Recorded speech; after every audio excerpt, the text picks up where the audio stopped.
Welcome to the Knowledge Care. The Knowledge Care के YouTube channel पे आप सभी का हार्दिक स्वागत है। मैं हूं राजा कुमार और जैसा कि आप सभी जानते हैं कि हमारी पॉलिटी की श्रृंखला चल रही है, जिसमें हमारा पहला वीडियो भारत के संवैधानिक विकास पे आया था। ठीक है, अगर आपने भारत के संवैधानिक विकास को नहीं देखा है तो आप चैनल पे जाएं और वहां से भारत का संवैधानिक विकास पहले देखें और फिर आगे आप इस वीडियो को देखें, तभी आपको प्रॉपर सही तरीके से समझ में आएगा। आज जो हम बात करेंगे संविधान सभा के गठन के बारे में बात करेंगे। संविधान सभा का गठन किस प्रकार से हुआ, क्या क्या किन्होंने ये विचार दिया, क्या उसकी सीढ़ियां रही, उसके बारे में हम बात करेंगे। तो सबसे पहले हम बात करेंगे संविधान सभा के गठन की सीढ़ियां। संविधान सभा के गठन की सीढ़ियां।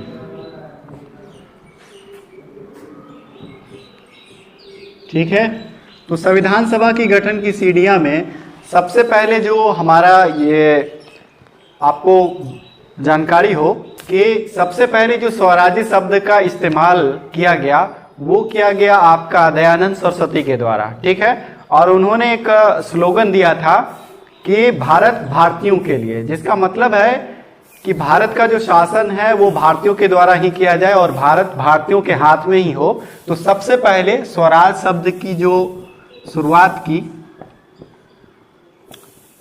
स्वराज शब्द दयानंद सरस्वती ने। ठीक है, इनका स्लोगन क्या था? इन्होंने एक स्लोगन दिया था, भारत भारतीयों के लिए, भारत भारतीयों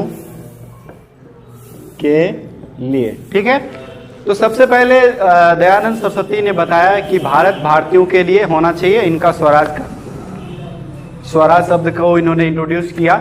उसके बाद कांग्रेस द्वारा, जो कि भारतीय राष्ट्रीय कांग्रेस का गठन हो चुका था 1885 में, इसका गठन हुआ 28 दिसंबर 1885 को। तो राष्ट्रीय कांग्रेस ने अपना क्या स्वराज शब्द के बारे में कब सोचा? तो सबसे पहले जो कलकत्ता अधिवेशन हुआ, कांग्रेस की बात कर लेते हैं, भारतीय राष्ट्रीय कांग्रेस जोड़ लेते हैं इसमें, भारतीय राष्ट्रीय कांग्रेस। ठीक है, भारतीय राष्ट्रीय कांग्रेस में सब पहली बार कलकत्ता अधिवेशन में, कौन सा अधिवेशन है हमारा? कलकत्ता अधिवेशन। और ये जो हुआ आपका 1906 में, सबसे पहले भारतीय राष्ट्रीय कांग्रेस के कलकत्ता अधिवेशन जो कि 1906 में हुआ, उसमें यह प्रस्ताव लाया गया स्वराज के लिए। ठीक है, कि हमें क्या चाहिए? स्वराज चाहिए। और इसकी जो अध्यक्षता कर रहे थे, अध्यक्ष कौन थे? तो दादा भाई नौरोजी थे। कौन थे अध्यक्ष? दादा भाई नौरोजी थे।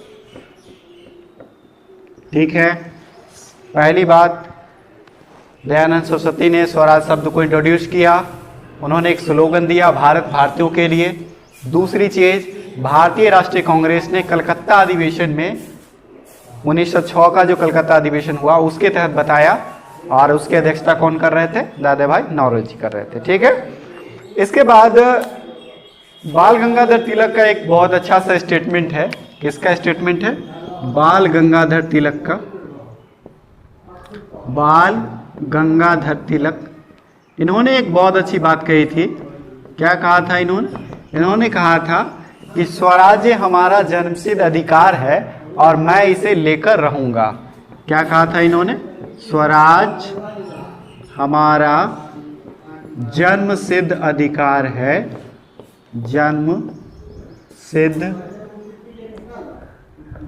अधिकार है और मैं इसे लेकर रहूंगा, मैं इसे लेकर रहूंगा। ठीक है, तो बाल गंगाधर तिलक का जो फेमस स्टेटमेंट था वो था कि स्वराज हमारा जन्मसिद्ध अधिकार है और मैं इसे लेकर रहूंगा। इसके आगे और किन्होंने बात की स्वराज्य के बारे में, उसके बारे में जानते हैं।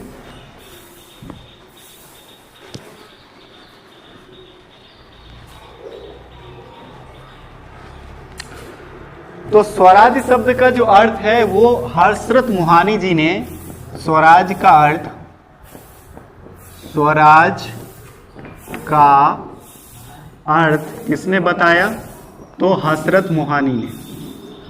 अर्थ हसरत मोहानी ने बताया, ठीक है। हसरत मोहानी ने बताया कि स्वराज का मतलब क्या होता है और हम लोग अपना शासन खुद चलाएंगे, वही स्वराज्य का मतलब होता है, ठीक है। अब फेमस बात यह है कि क्या स्वराज के लिए गांधी जी का कोई विचार आया?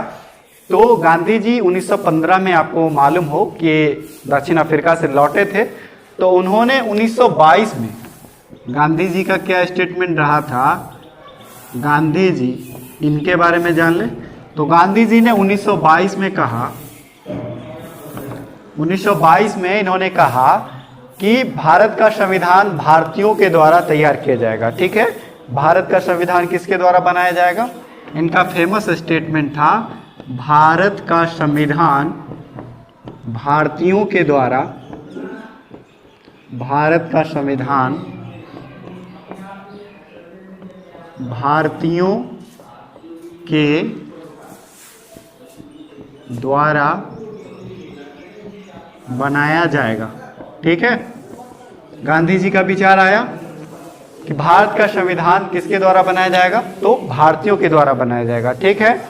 इसी के आगे कड़ी में एक लाहौर का अधिवेशन बहुत फेमस हुआ, कांग्रेस का लाहौर अधिवेशन, कांग्रेस का लाहौर अधिवेशन।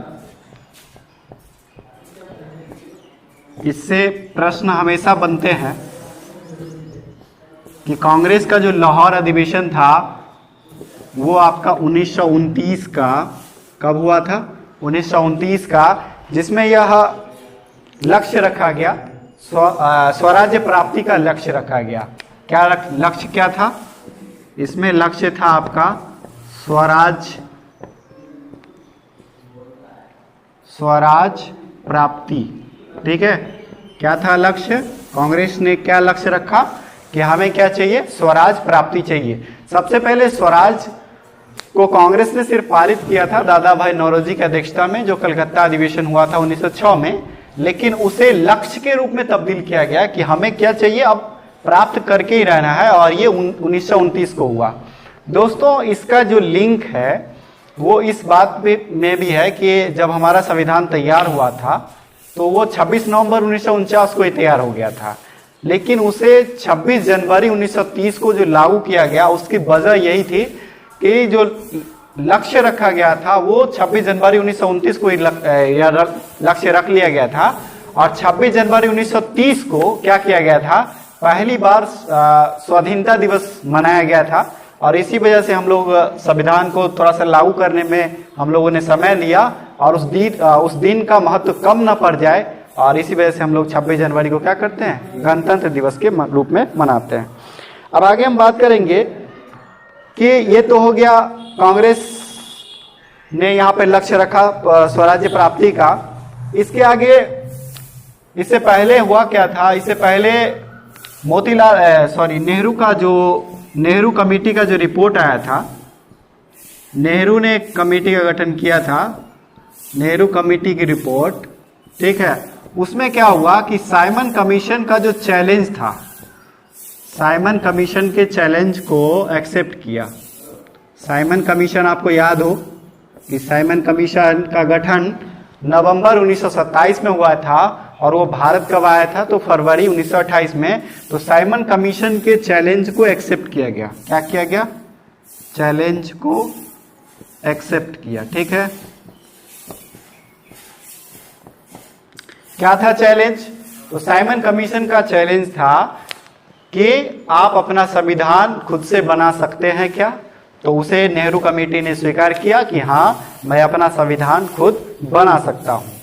अब एक प्रश्न बनता है यहाँ पे कि संविधान निर्माण के लिए, जो संविधान सभा के गठन के लिए सबसे ज्यादा महत्व जोर किसने लगाया? सबसे ज्यादा संवैधानिक रूप से ऐसा पूछा जाता है कि सबसे ज्यादा जोर किसने लगाया?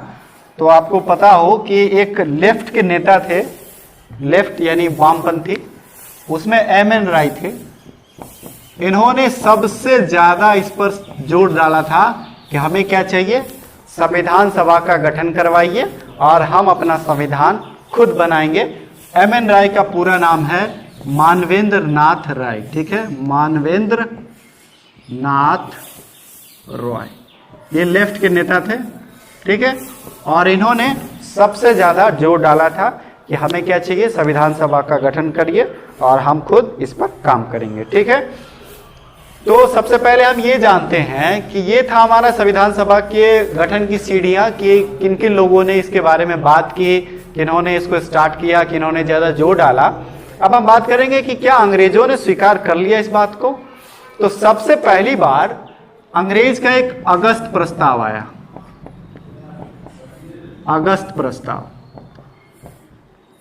ये कब आया, तो ये आया आपका 1940 ईस्वी में, और इसमें कहा गया, आप थोड़ा क्रोनोलॉजी पे ध्यान देंगे कि 1940 द्वितीय विश्व युद्ध चल रहा था।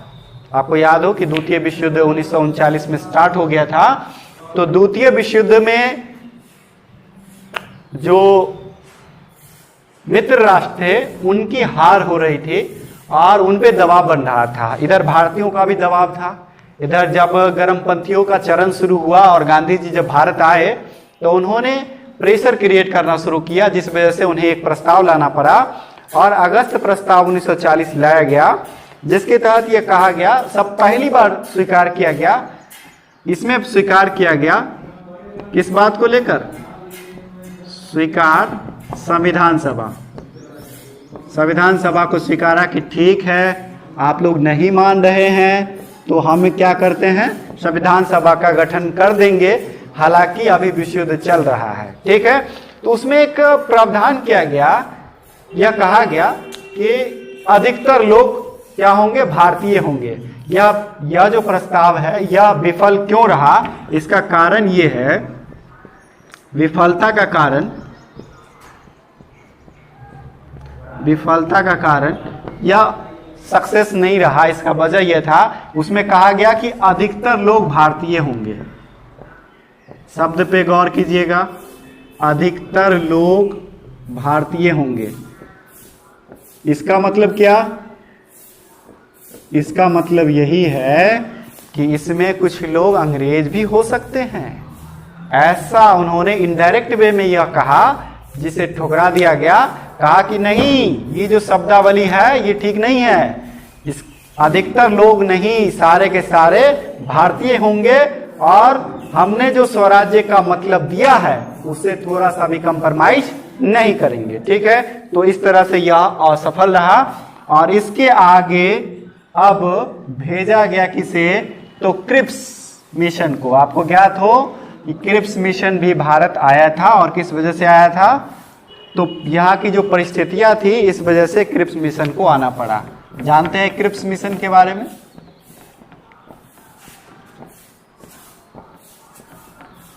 क्रिप्स मिशन 22 मार्च 1942 को इसका आगमन हुआ भारत में, ठीक है। और क्रिप्स मिशन की जो अध्यक्षता कर रहे थे या इसमें जो मेंबर थे वो कौन थे, स्टेफर्ड क्रिप्स।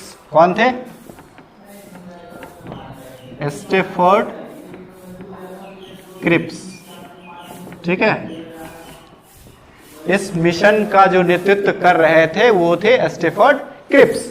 और इन्होंने ये प्रस्ताव लाया, कहा कि देखिए अभी द्वितीय विश्व युद्ध चल रहा है, जैसे ही द्वितीय विश्व युद्ध समाप्त होगा तो हम लोग क्या करेंगे, एक संविधान सभा का गठन कर देंगे और आप लोगों को अपना संविधान बनाने के लिए खुद इजाजत दे दी जाएगी, ठीक है। और एक प्रावधान यह भी किया गया कि जो भी उस समय जो भारत की स्थिति थी उसमें क्या था कि एक ब्रिटिश भारत था, एक चीफ कमिश्नरी था और कुछ देसी रियासत भी थे, ठीक है। तो देसी रियासत के लिए यह प्रावधान किया गया कि आप चाहें तो आप अपना कानून खुद बना संविधान खुद बना सकते हैं, या अगर आप भारतीय का जो संविधान है उसमें अगर सम्मिलित होना चाहते हैं तो आप इसमें शामिल हो सकते हैं। तो यह भी असफल रहा। क्रिप्स मिशन का जो यह प्रस्ताव था इसको भी ठुकरा दिया गया। अब इसकी वजह क्या रही? तो क्रिप्स मिशन का जो प्रस्ताव था इसमें कांग्रेस ने इस बात को अपने अंदर से प्रस्तुत किया, मतलब कांग्रेस का यह विचार आया कि कहीं ना कहीं पाकिस्तान के गठन की बू आ रही है।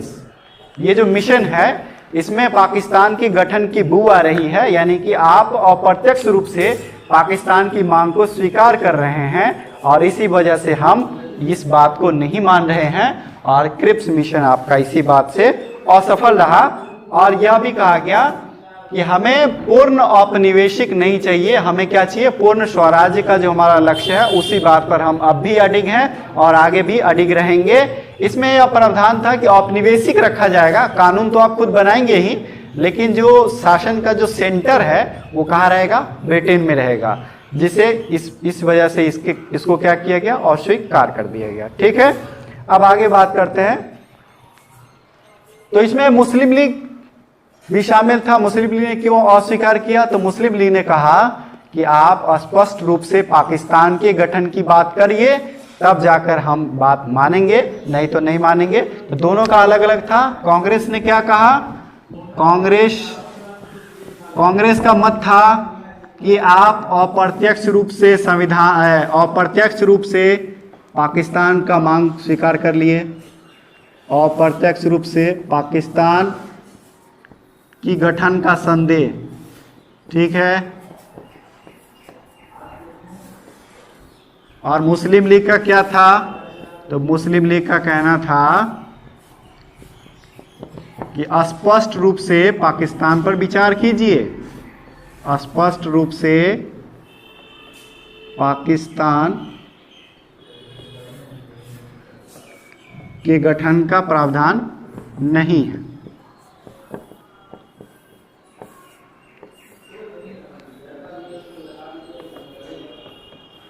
ठीक है, तो कांग्रेस का मानना था कि आप अप्रत्यक्ष रूप से पाकिस्तान की गठन स्वीकार कर रहे हैं इस वजह से, और मुस्लिम लीग का मानना था कि आप पाकिस्तान के गठन का प्रावधान स्पष्ट रूप से नहीं कर रहे हैं, इसीलिए। और गांधी जी ने इसे क्या कहा? गांधी जी का स्टेटमेंट इस पे देख लीजिए कि गांधी जी ने इसे कहा post dated cheque, post dated cheque. ऐसा क्यों कहा गांधी जी ने? आप हमसे प्रश्न पूछ सकते हैं, गांधी जी का स्टेटमेंट ये ऐसा क्यों रहा? क्योंकि क्रिप्स मिशन के द्वारा यह कहा गया कि द्वितीय विश्व युद्ध की समाप्ति के बाद, भैया द्वितीय विश्व युद्ध तो चल रहा है, कब समाप्त हो ना हो हमको उससे क्या लेना देना। इसी वजह से उन्होंने कहा कि यह जो चेक है वो पोस्ट डेटेड है। और नेहरू जी ने इसमें एक और शब्द जोड़ दिया था। नेहरू ने इसमें क्या शब्द जोड़ दिया? नेहरू ने एक शब्द जोड़ा,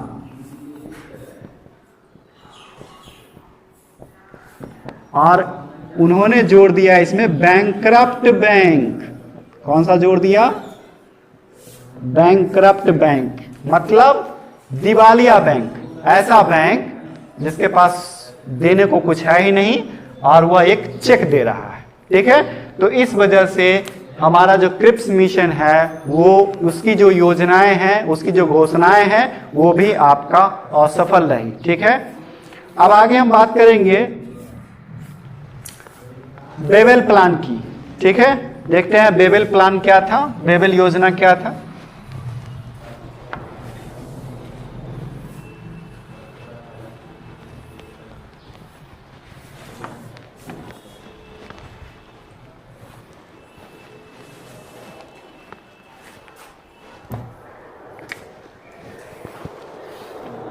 तो हमारा बेबेल प्लान ये आपका 1945 में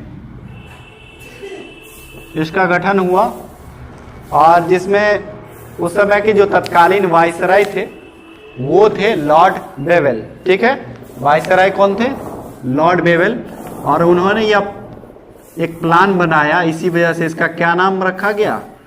वेबल प्लान रखा गया। ठीक है, वायसराय कौन थे? लॉर्ड वेबल थे। ठीक है, इस वेबल प्लान में क्या था भाई? तो इसमें प्रस्ताव किया गया कि वायसराय की कार्यकारिणी परिषद का पुनर्गठन किया जाएगा, जिसमें वायसराय और सैन्य प्रमुख को छोड़कर सभी सदस्य भारतीय होंगे। ऐसा कहा गया कि जो वायसराय की जो कार्यकारिणी परिषद है उसको फिर से क्या किया जाएगा? दोबारा से उसको रिकंस्ट्रक्ट किया जाएगा और उसमें वायसराय और सैन्य प्रमुख को छोड़कर जो भी लोग होंगे वो भारतीय होंगे। और यह प्रस्ताव में पहला प्रस्ताव तो वो था कार्यकारिणी परिषद का पुनर्गठन, कार्यकारिणी परिषद का पुनर्गठन। ठीक है, दूसरा जो आपका प्रस्ताव था कि क्या किया जाएगा? एक अंतरिम व्यवस्था की जाएगी। अंतरिम व्यवस्था,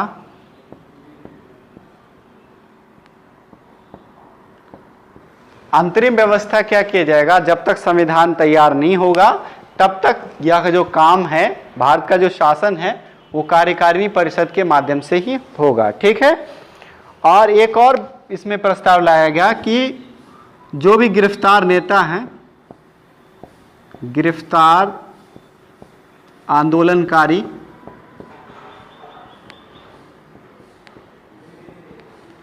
को रिहा कर दिया जाएगा।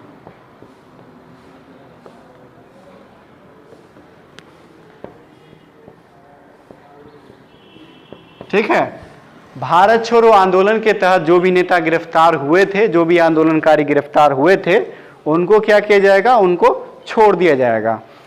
अब आखिरकार इतने सारे अच्छे प्रावधान के बावजूद यह असफल क्यों रहा? तो विफलता का कारण देख लीजिए। विफल रहा, इसका वजह क्या रहा? इसका वजह रहा कि कांग्रेस की मांग थी अखंड भारत की, और जो स्वराज का जो उनका मकसद था वो उस पर अभी भी अडिग थे, और मुस्लिम लीग पाकिस्तान की मांग पर अडिग थी। तो दोनों अपने अपने जिद पर अड़े थे और इस वजह से क्या हुआ? यह भी आपका विफल रहा। ये जो आपका वेबल प्लान है 1945 का, यह भी आपका विफल रहा। ठीक है, और इसमें कहा गया कि आप लोग ऐसा कीजिए, एक गर्मी का मौसम है, अभी जून चल रहा था, जून में आए थे ये लोग, जून में यह प्लान आया था। तो गर्मी का मौसम है, आप लोग चलिए शिमला, और वहाँ क्या करते हैं? एक सर्वदलीय बैठक करते हैं, शांति से वार्ता करते हैं। ठीक है, तो कहा गया कि शिमला में एक सर्वदलीय बैठक होगा। तो आइए जानते हैं क्या था शिमला सम्मेलन और इसमें क्या क्या हुआ। ठीक है, हमारा अगला क्या है? शिमला सम्मेलन। ठीक है,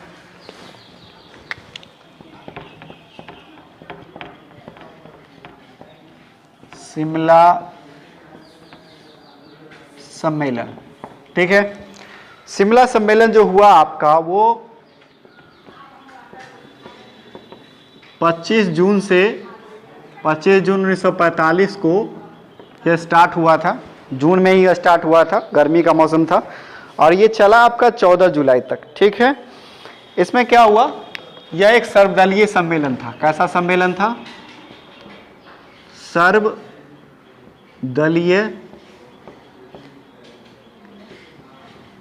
सम्मेलन था। इसमें प्रतिनिधि जो थे, भाग लेने वाले 22 प्रतिनिधि थे। कितने प्रतिनिधि थे? 22 प्रतिनिधि थे। ठीक है, कांग्रेस की तरफ से फेमस बात कि कांग्रेस की तरफ से कौन थे? कांग्रेस का प्रतिनिधित्व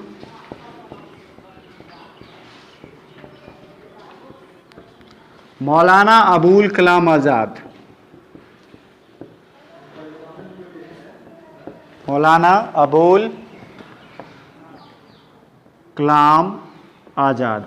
ठीक है, इनको भेजा गया था कांग्रेस की तरफ से। ठीक है, इसी बात से नाराजगी हो गई। मोहम्मद अली जिन्ना ने कहा कि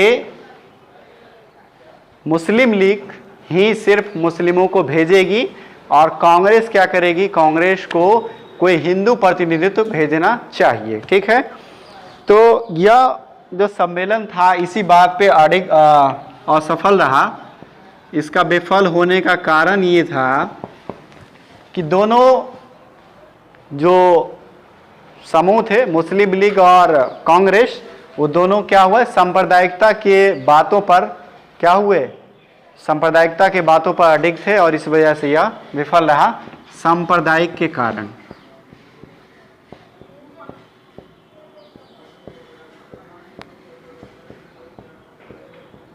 जिन्ना का कहना था कि मुस्लिम लीग ही मुसलमानों को भेजेगी, तो कांग्रेस ने कहा कि हम ऐसा टैग नहीं लेना चाहते हैं कि हम सिर्फ हिंदुओं का प्रतिनिधित्व करेंगे।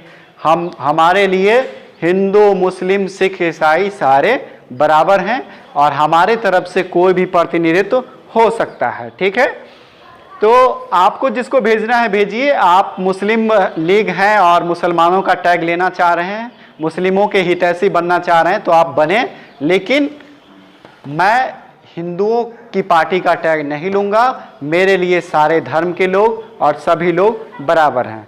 ठीक है, तो आज के लिए बस इतना ही रखते हैं और अगले वीडियो में हम बात करेंगे कैबिनेट मिशन की और संविधान सभा की समितियों की, चूँकि वीडियो ज़्यादा लंबा नहीं जाना चाहिए। तो दोस्तों, अगर आपको ये वीडियो पसंद आए तो चैनल को सब्सक्राइब करें, वीडियो को लाइक करें और अपना बहुकीमती कमेंट हमें ज़रूर करें।